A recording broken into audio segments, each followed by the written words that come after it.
Hey everyone, today I will show you how to know if someone blocked you on WhatsApp. And here's how it is done. 1. Check their profile picture. Open WhatsApp and navigate to the chat of the person you suspect has blocked you.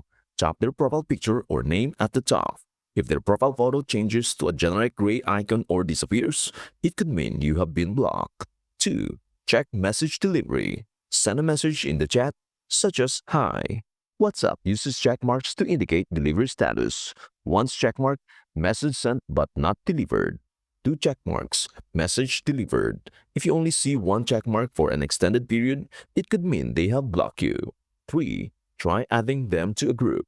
Go to the Chats tab and tap the plus new group button at the top right. Add the suspected contact to a new group and create it. If you cannot add them to the group, only your name appears in the group members list. It is a strong indication they have blocked you. Keynotes. Lack of last seen or online status can only indicate being blocked, but it is not definitive as users can hide this information. Ensure you have a stable internet connection to rule out delivery issues unrelated to blocking. And that's everything you need to know about how to know if someone blocked you on WhatsApp. Before we end, may I humbly ask you a favor? Please do like, share, and subscribe to our channel. This means the world to us. Thank you so much for watching. We hope to see you in our next video.